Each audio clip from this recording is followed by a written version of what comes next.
Sara Geronimo ay isang babaeng laging alam kung ano ang gusto niya.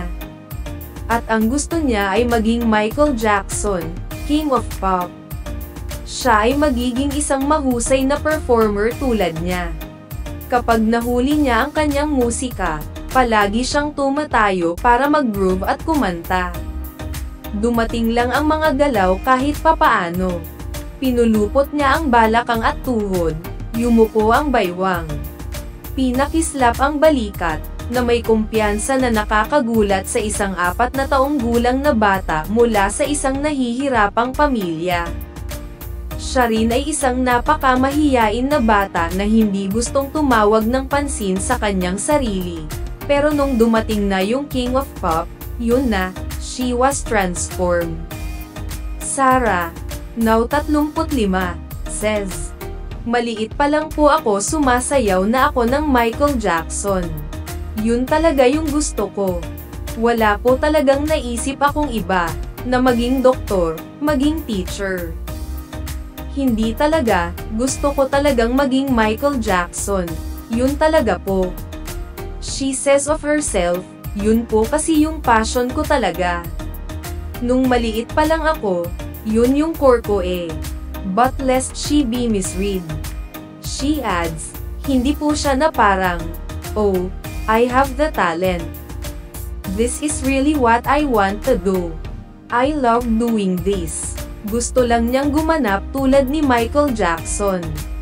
At pagkatapos ay naging hindi lamang si Michael kundi ang iba pang mga artista, masyadong. Gusto niyang maging Grammy winner Beyonce. Gusto niyang maging Mr. Pure Energy Gary V. Ang kanya ay isang pagnanais at isang reflex na hindi mawawala. At magiging magaling siya dito, magiging ganap siyang performer. Siya ay may kaunting push mula sa simula, tiyak. Binigyan siya ng Viva Entertainment, na namamahala sa kanya, ng titulong, Popstar Princess, isang inspired marketing move. Ang ASAP, ang high-rating Sunday variety show ng ABS-CBN, ay nagsimulang mag-anunsyo sa kanya bilang hindi bababasa, popstar royalty, at pagkatapos ay ang iba ay naging paksa. Mula roon, nagsumikap si Sara. Marahil mas mahirap kaysa sa napakakaunting mga nauna sa kanya, upang makuha ang mga titulong iyon.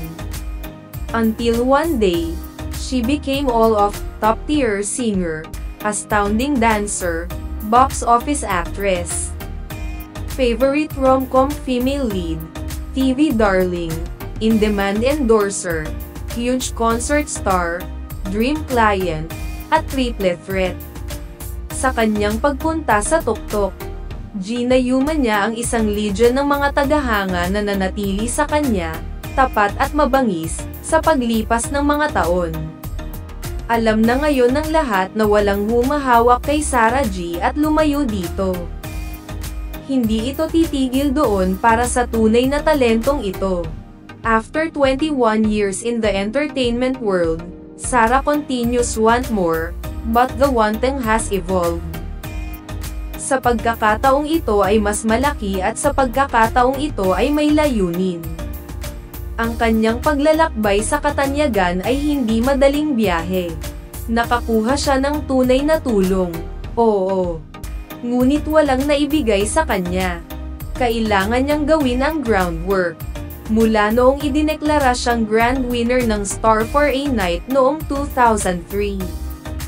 Isang singing competition na pinangunahan ng revered Regine Velasquez na ipinalabas sa IBC 13, hanggang 2 dekada pagkatapos, si Sara ay naging isang masipag na artista.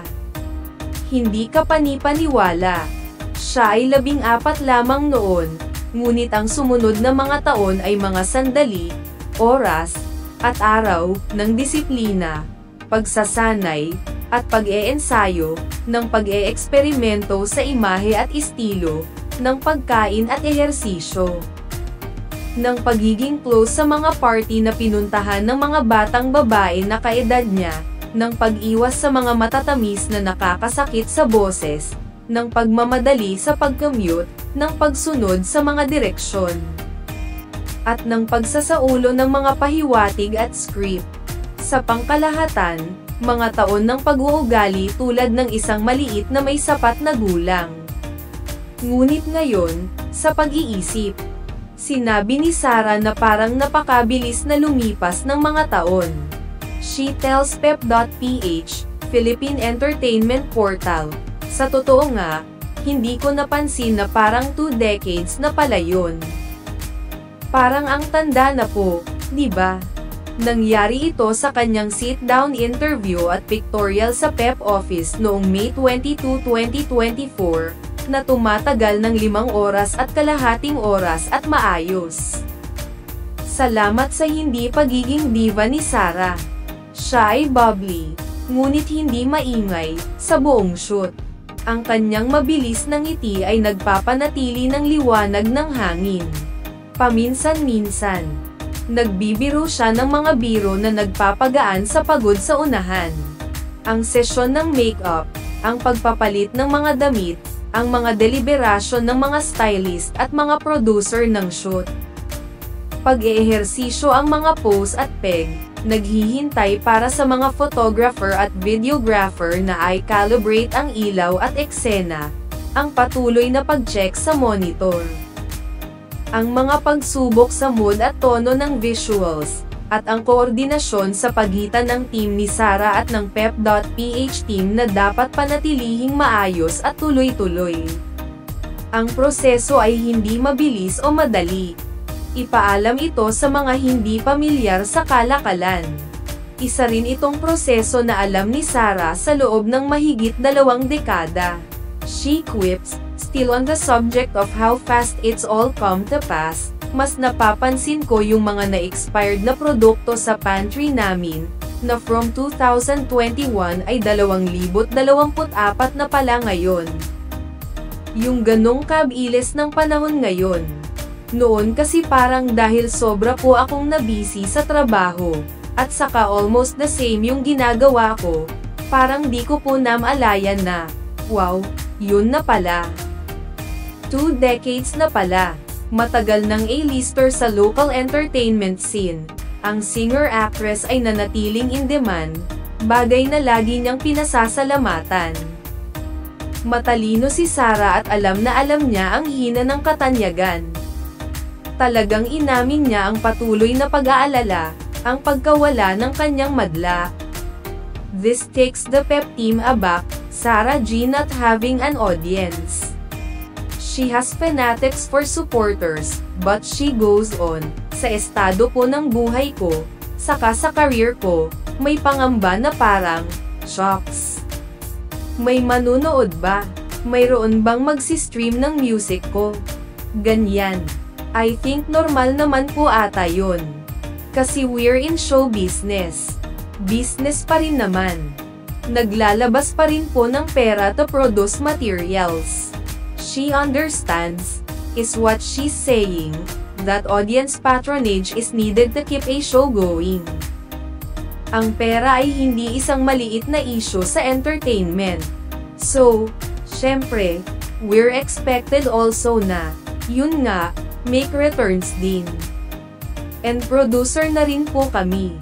So, alam ko, noong nakaraang taon lang, nagbukas si Sarah at ang kanyang asawang si Matteo Guidicelli sa lugar ng Alabang kung saan sila nakatira, ang kanilang G Studios, isang 2-story, 200 square meter, multi-purpose building para sa mga event, shoots, at recordings, at inilunsad din ang G Productions, ang kanilang sariling kumpanya ng produksyon para sa pag-mount ng mga konsyerto at paglikha ng mga music video. Sarah reveals that Matteo handles the management and financial end of their businesses. Ako po, mas sa creative side. Yung asawa ko, mas sa business. Ang sariling mga konsyerto, palabas, at mga record ni Sarah ay co-produced ng G Productions at Viva Entertainment. Ang kumpanyang humawak sa karera ni Sarah mula nang ideklara siyang star for a night noong 2003.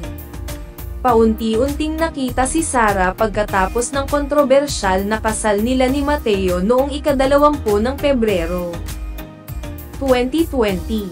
Kadalasan, ang mga pangyayari ang nagdidikta nito. Iyon ay sinabi, ang mga ito ay hindi sumasalungat sa kanyang sariling mga personal na hiling. Noong Mayo, ang kanyang home network, ang ABS-CBN, ay nawalan ng prangkisa, at pagsapit ng Hulyo ay kailangang isara bilang resulta ng mga pakana ni Rodrigo Duterte, ang Pangulo noon. Nangyari ito nang lumalaganap ang pandemya ng COVID-19, na nagkulong sa mga tao sa kanilang mga tahanan para sa kanilang sariling kaligtasan. Ang mga pangyayari ay nagbigay kay Sarah ng isang karapat-dapat na pahinga mula sa spotlight, at nagbigay sa kanya ng magandang panahon upang asikasuhin ang kanyang bagong tungkulin bilang asawa at may bahay. Ang publiko ay nakakuha pa rin ng mga piraso ng kanyang buhay sa social media, ngunit hindi ito bilang si Sarah, ang performer. Ito ay bilang si Sarah, may asawang babae.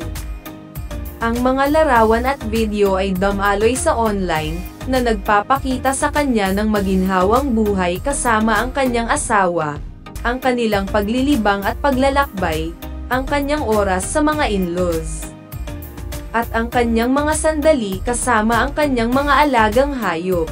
Sa panahong ito, din, natuklasan ni Sarah ang isang malaking hilig sa pagluluto. Nagsimulang magpakita ng ibang side sa kanya ang kanyang paglabas bilang guest sa mga vlog.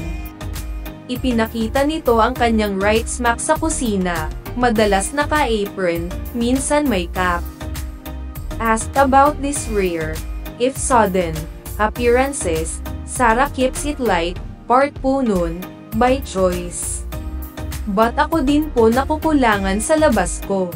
Kaya sabi ko, more racket pa dyan.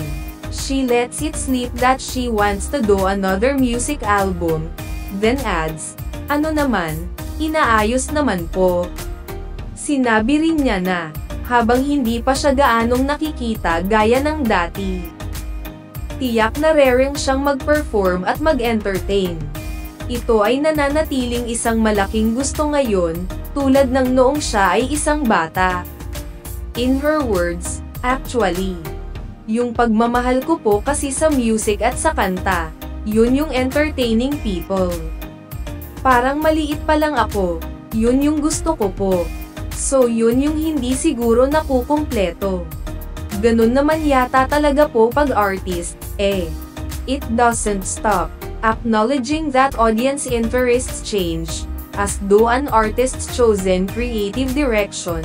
She does say that the end could come, but syempre, realidad ng buhay. But, no. She is not walking out just yet. Bimang, she recounts, nung isang araw nga po napanood ko si Mick Jagger, and he's turning 80. And nagtutor pa rin siya, referring to the Rolling Stones frontman. Sabi ko, shocks, posible pala ito, no? Si Sarah, buong pangalan na Sarah Asher Tua Geronimo, ay isinilang sa Santa Cruz, Manila, noong ika-25 ng Hulyo taong 1988. Pangatlo siya sa 4 na anak nina Delphine Geronimo at Divine Tua Geronimo. Mayroon siyang 2 kapatid na babae, sina Jonna Rizzi at Sunshine Grace, at isang kapatid na lalaki, si Ezekiel Gabriel. Ayon mismo kay Sarah, nagsimula ang kanyang showbiz career noon pang 5 o 6 na taong gulang siya. Ang kanyang bio sa www.sarahgeronimo.ph ay dinadala iyon kahit na mas mababa, sa edad na 4. Nang siya ay lumabas sa ilang mga palabas sa TV, na ginagawa ito hanggang sa edad na 9. Siya ay bahagi ng kiddie show na Pen Pen de Sara Pen, na ipinalabas sa RPN 9, 1987 hanggang 2001. At noon ay hindi napapansin sa isang grupo ng mga bata, Lumabas din siya sa ABS-CBN youth-oriented show, Ang TV, says her website, and was a beat player in the 1995 Star Cinema movie. Sarah, ang munting prinsesa. Sa poster ng pelikula, makikita sa background ang isang napakabata na si Sarah Geronimo, kasama ang 25 iba pang bata, sa likod lamang ng pangunahing bida ng pelikula. Si Camille Prats, siya ay 7 taong gulang lamang noon. Kapareho rin ng edad noong siya ay gumanap ng solo para sa papal nuncio sa kanyang pagbisita noong 1995 sa isang nabighani. Karamihan ay Katolikong Pilipinas. Lumaki, si Sarah ay naglakas loob ng maraming auditions. Nagtanghal siya sa mga shopping mall at hotel lounge, at sumali sa maraming kompetisyon sa pagkanta.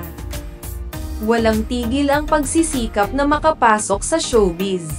Remembering her many rejections, convinced then that showbiz was not for her, Sarah cracks this joke today, kahit ngayon nga po. Gusto ko ng gum-eye up. Seriously, she says, she always wanted to quit. Palagi po, palagi. At yun yung ayaw na ayaw ng tatay ko. Nung bata pa po ako, ayaw niya yun sa akin. Kasi natatandaan ko po, bago po ako sumali ng Star for a Night, ilang beses po akong nag-audition, parang 3 times. Tapos wala, hindi po ako natatanggap.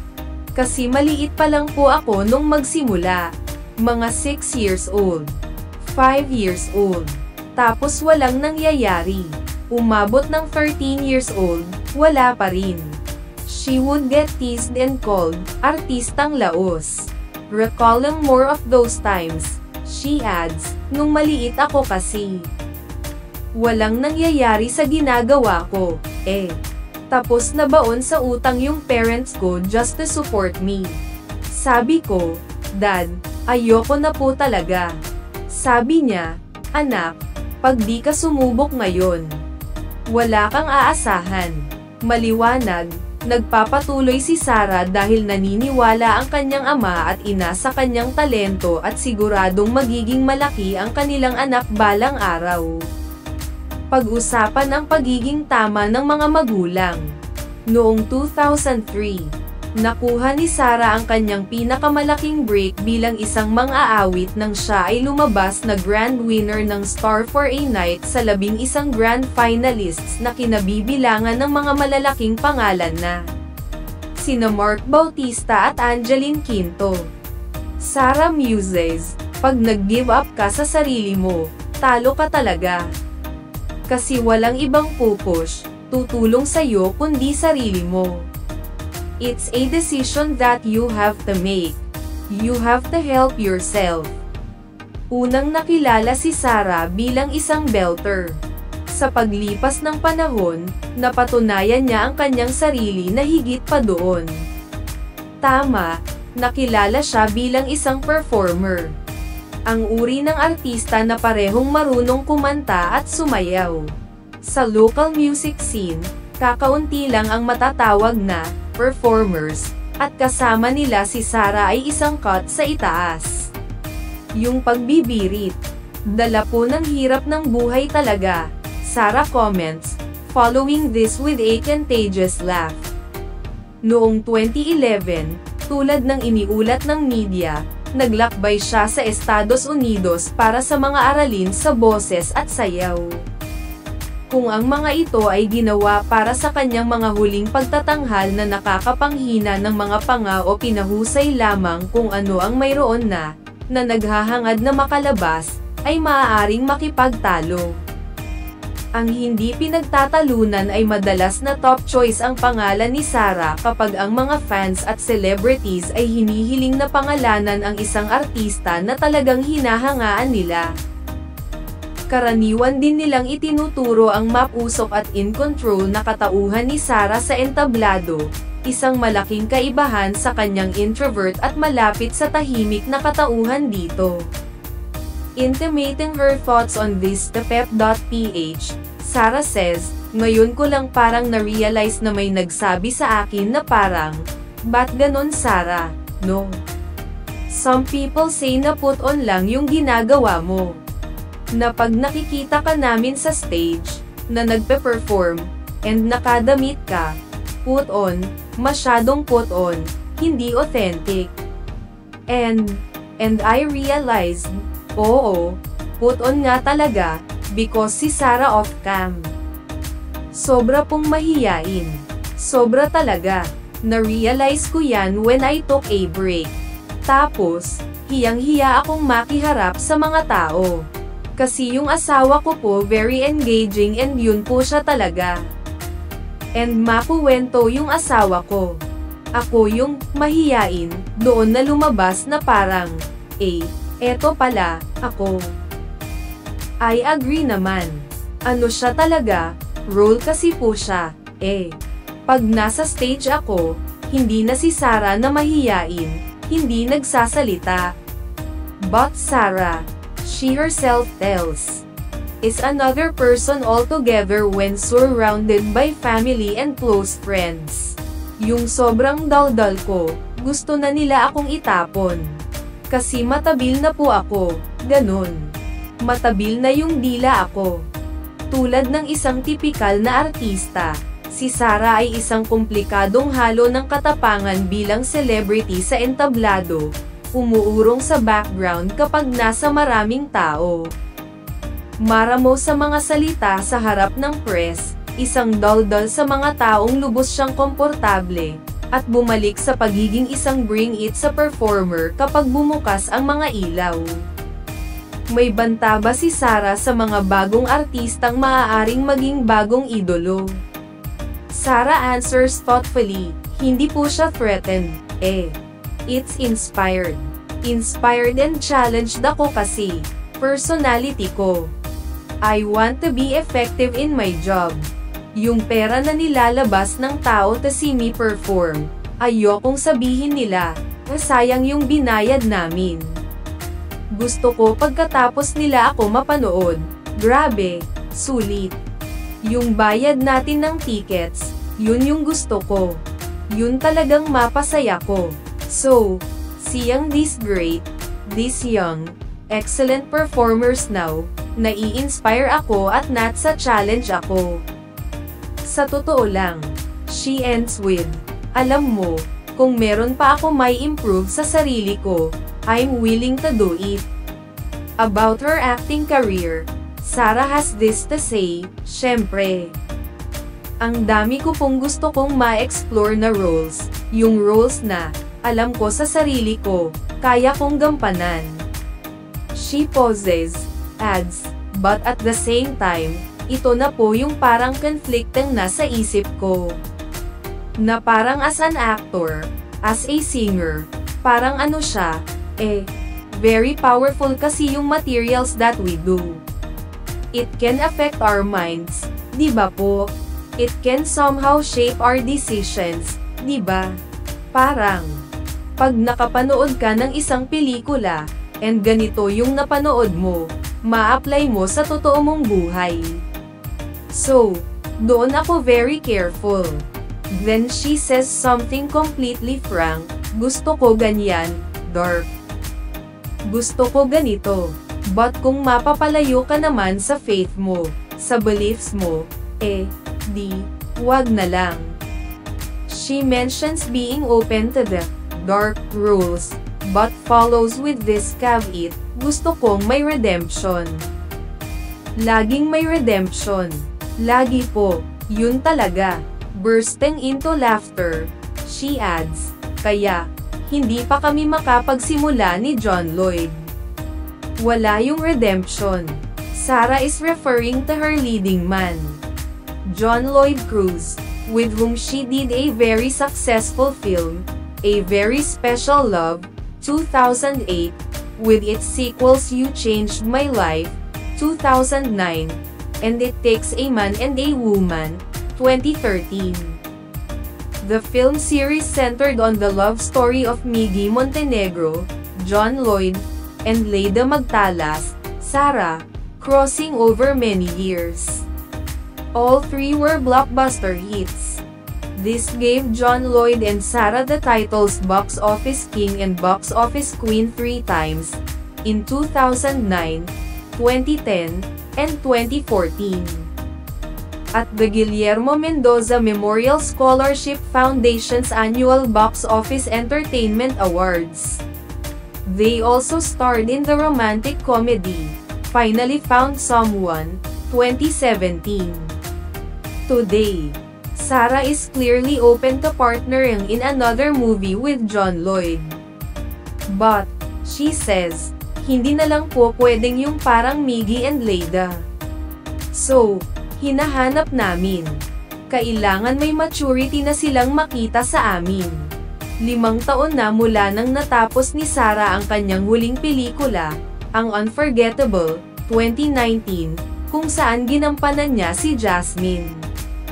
Isang babaeng may espesyal na pangangailangan na naglalakbay sa mahabang paglalakbay, kasama ang kanyang matalinong aso, upang muling makasama ang kanyang pinakamamahal na lola. Ang gumanap bilang Aking Gina Pareño. Ang pelikula ay hindi nagbigay ng box office returns ng kanyang mga rom-com. Ngunit si Sarah ay nakatanggap ng papuri mula sa mga kritiko ng pelikula para sa kanyang pag-arte, na may isang film reviewer na itinalaga ito bilang pinakamahusay na pagganap sa ngayon ni Sarah. Tanong ng Pep kay Sarah, priority ba niya sa mga susunod na taon ang kanyang pribadong buhay kaysa sa kanyang career? Alam nyo, naiisip ko po yan. Napanood nyo po yung The Idea of You?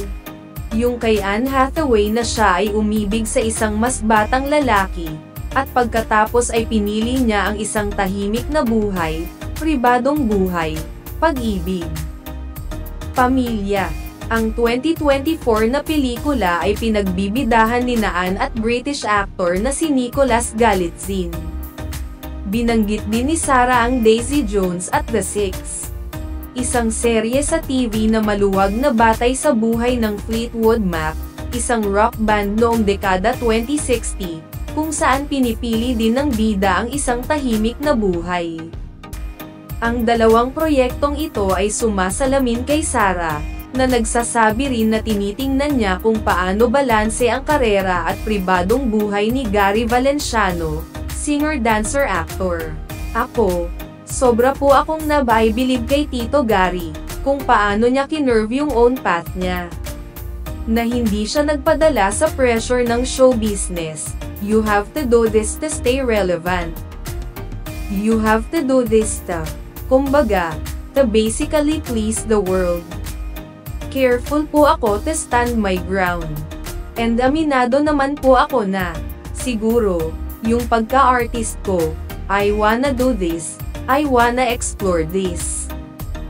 Does Sarah see herself making the choice to stay or to leave? So, to answer the question, oo naman, opo naman, darating naman po yun.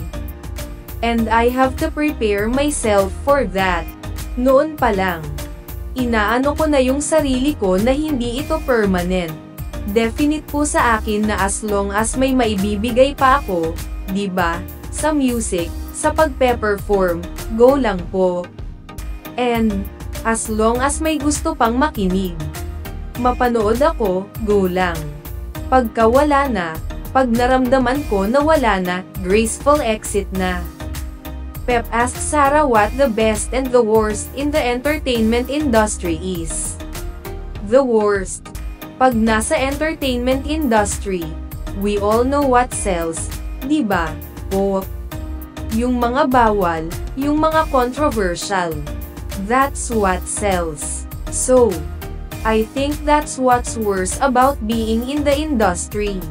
She warns, at pag nagpadala ka, malulunod ka talaga.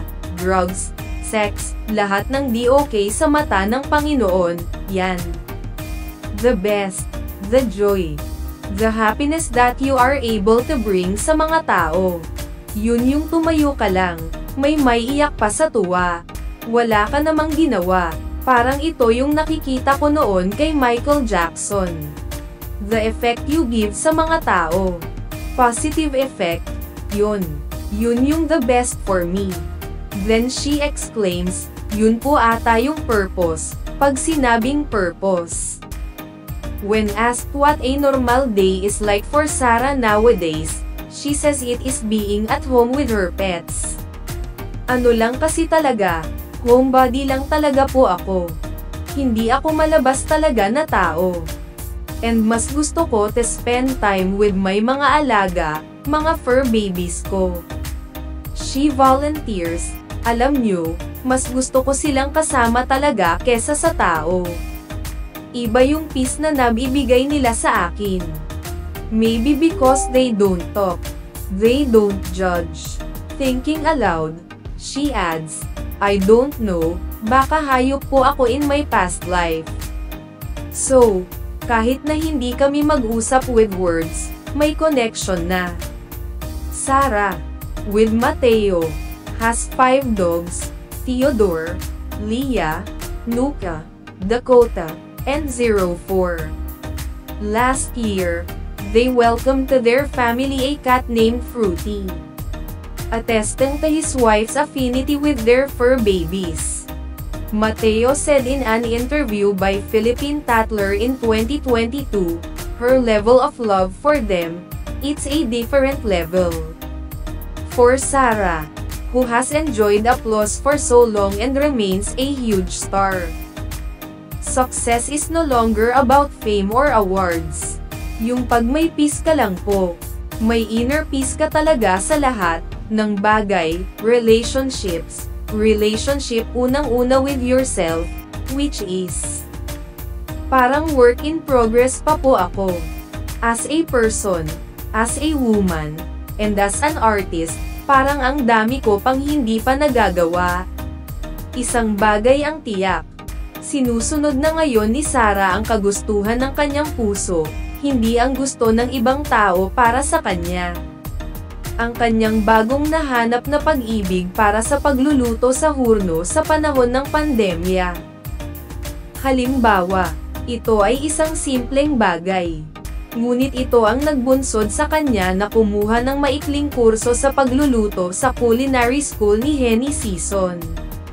Noong Mayo taong 2024, inanunsyo ni Sarah, sa pamamagitan ng YouTube channel ni Mateo, natapos na siya sa baking course at isa na siyang pastry chef.